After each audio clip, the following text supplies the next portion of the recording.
நாமத்திற்கு மகிழ்வுண்டாகட்டும். நேற்று நாம் தியானித்த வண்ணமாக இந்த தேவன் என்றென்றைக்கும் உள்ள சதா காலங்களிலும் நம்முடைய தேவன் மரண பரிந்தியும் நம்மை நடத்துவார் என்று பார்த்தோம். சந்ததிக்கு விவரத்தோடு சொல்ல வேண்டும்.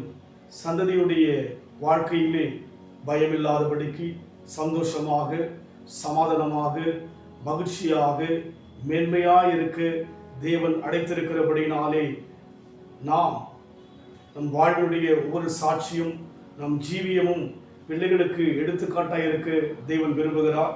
இந்த வேளையிலும் கூட யோபின் புத்தகம் 19ஆம் அதிகாரம் 25ஆம் வசனம், என் மீட்பர் உயிரோடு இருக்கிறார் என்றும் அவர் கடைசி நாளிலே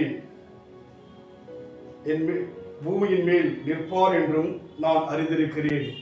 என் மீட்பர் உயிரோடு இருக்கிறார். யோபு வாழ்க்கையிலே நாம் அறிந்த சத்தியம், எல்லாவற்றையும் இழந்த பிற்பாடு மனசோர்வோடு மனுஷன் இருப்பான், எல்லாவற்றையும் இழக்கும் போது. ஆனால் யோபு தெளிவாய் சொல்கிறார், என் மீட்பர் உயிரோடு கூட இருக்கிறார் என்று சொல்லி.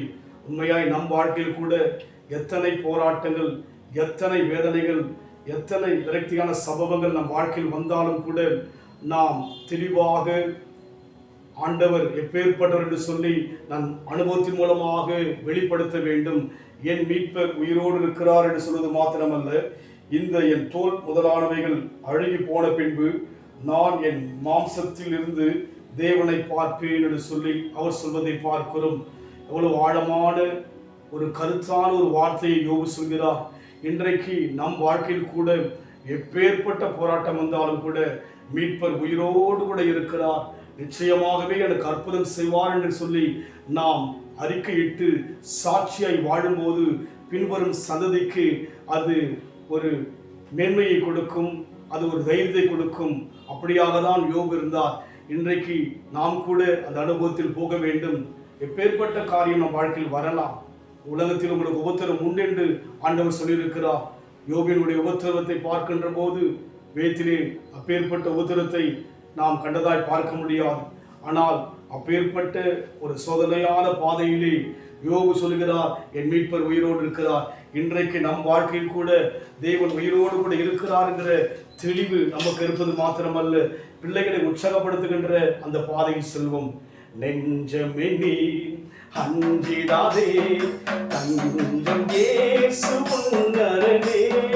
நெஞ்சமே நீ அஞ்சிடாதே, தஞ்சம் இயேசு முன்னரே. தலைமுறையாய் தலைமுறையாய் கடைத்திட அருள் புரிவார். விசுவாசியே நீ பதறாதே, விசுவாசியே நீ கலங்காதே, விசுவாசியே நீ பதறாதே, விசுவாசியே நீ கலங்காதே. விசுவாசத்தால் நீதிமான் இன்னும் என்றும் பிழைப்பான். என் மீட்பர் உயிரோடு இருக்கிறார். அன்பின் ஆண்டவரே, அன்றைக்கு மாத்திரமல்ல இன்றைக்கும் எங்கள் தேவன் உயிரோடு இருப்பதற்காக பின்வரும் சந்ததிக்கு நாங்கள் விவரித்து சொல்லும்படியான விவரமுள்ள, ஜீவனுள்ள, காண்கிற தேவனாக, எங்கள் சத்தத்தை கேட்கிற தேவனாக இன்றைக்கும் ஜீவிப்பதற்காக நன்றி செலுத்துகிறோம் ஐயா. ஆண்டவரே, உம்முடைய உயிர்த்தெழுந்த வல்லமை எங்கள் மூலமாக வெளிப்படுவதாக, சந்ததிக்குள்ளே வெளிப்படுவதாக ஆசீர்வதிங்க. இயேசுவின் நாமத்தில் பிதாவே, ஆமென். கர்த்தர் ஆசீர்வதிப்பாராக.